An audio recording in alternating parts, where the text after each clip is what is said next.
feels really nice to be back filming today. As some of you might have seen, I haven't uploaded for around a month now. I just decided to take a little bit of time off for once, which I'm not very good at. As you can see today, summer has maybe come to an end for now, which honestly I'm really happy about because I love these moody days in the Alps, especially with a nice colour on a car like this. And today we're heading out for my first drive in the brand new Porsche 992.2 Carrera. This is the base model. Sadly, I haven't got the opportunity yet to test drive, for example, the GTS, which I'm looking forward to.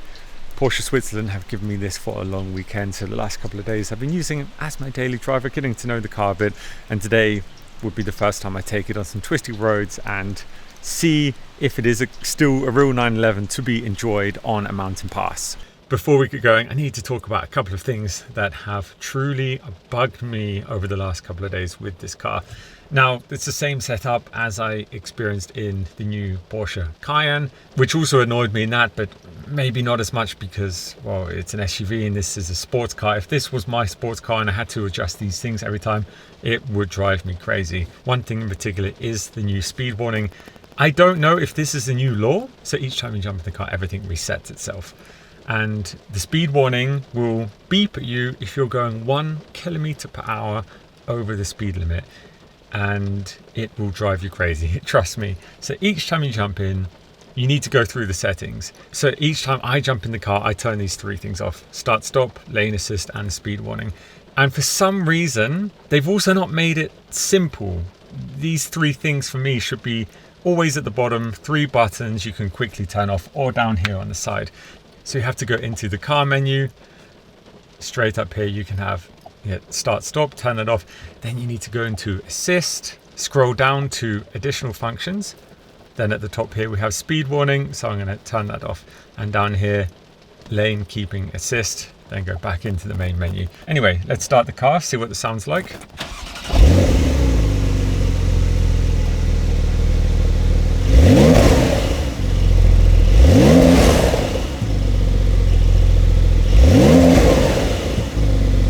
I definitely feel the amount of electronics in new cars has got a bit out of control, and I especially feel that through my camera because a few videos that I filmed with new Porsches, like the new Porsche Cayenne, they all have the same setup, and I keep getting interference on my camera as if you were to hold a phone close to my microphone. Let's go for a drive, try and find some positives, and at the end, as I said, it's a Porsche 911. I assume it's going to be fun regardless of these annoying electronics. I'm going to put it into manual. Let's put it into sport mode.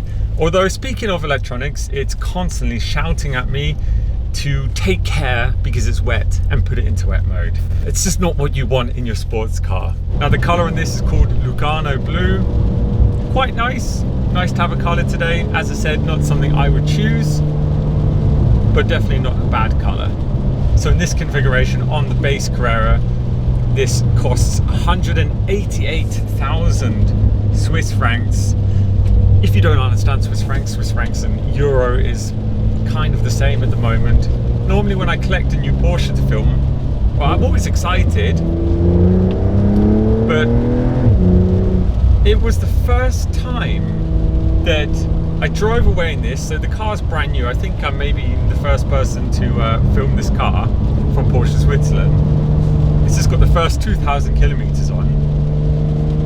And it was the first time driving away that I felt that if I had just bought this car, it's going to depreciate straight away. And it's shouting at me again, caution, turn on wet, please adapt driving style. It's going to do that the whole time, isn't it? It's going to constantly shout at me. So even though I've chosen to put it into sport mode, you would think that that would override getting these notifications. It feels like it's trying to babysit me. It's quite annoying, to say the least. But anyway, as I was saying, it feels like the first Porsche in a long time that's going to depreciate. That if I bought this and driven it out, I would have just instantly lost, I don't know, let's say 20,000 Swiss francs.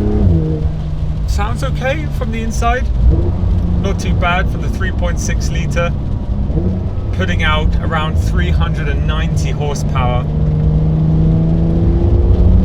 So as a base model, I have to say, does feel very, very quick.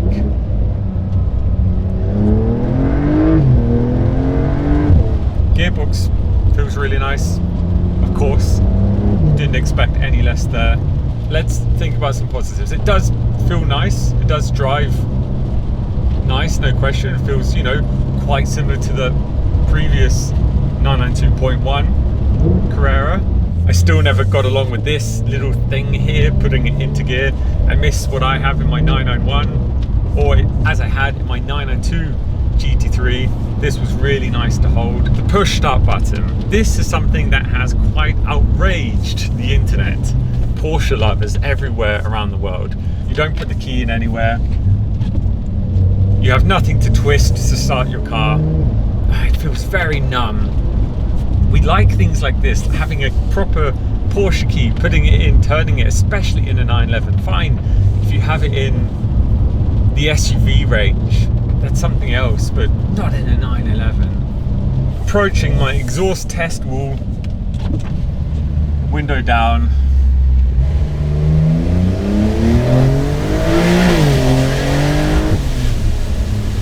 It's okay, I guess, as a base Carrera. Can't expect too much. It definitely makes quite a sound. It's, oh, that is quite a mini landslide. Sorry, it's full of big rocks. I've never experienced that here before. I think the car will be fine. Nothing I could do there. It was over the entire road. Now this weighs in at just over 1,500 kilograms. I think 1,516 or something like that. This whole Taycan digital dash, again in the Cayenne, I don't mind it in an SUV, just not in a 911. Analog all the way. I was driving my GT3 yesterday and it was a really good comparison. Of course I can't compare a GT3 to a base model Carrera, but what I mean is just the 991 generation in general. Having the analog dials are so beautiful and so satisfying. I just feel like I'm inside half a Taycan now. The overall feeling of the interior feels decent. Does it feel better than my 991? Nope. So this one has the optional rear seats. This is a no-cost add-on. Of course, saving weight. I think if you option it without the rear seats, you're going to save yourself around 10 kilograms, which is good. It does feel nice in the corners. Steering is nice. I do like it. And it is fun. It still has the fun factors. There we go. There are some positives. I'm just struggling to tell you a reason why you should buy this over the previous generation. And I can tell you that I love the GTS models. So I would love a 992 GTS full drive as my daily, that I would use all year round, in the winter, in the snow, put a ski rack on the top. Super cool car.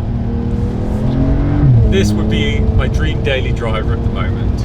I really am intrigued to try the new GTS, but at the moment, again with this whole Taycan vibe in here, I would buy the 0.1 GTS. The car seems to have a problem. I seem to have lost power steering.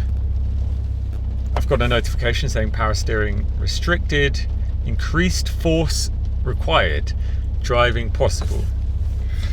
And this is in a brand new car, 2,500 kilometers on now actually. Yeah, it's not the first 992 that's had issues that say that, to say the least. It's slightly vibrating. Okay, so there we go, it's already had a malfunction. But now the lane assist is fighting me as well. I forgot I restarted the car. Lane keeping assist off, speed warning off, start stop off. Now going back into that. So I'm gonna try a good old reset. I turn it off and on.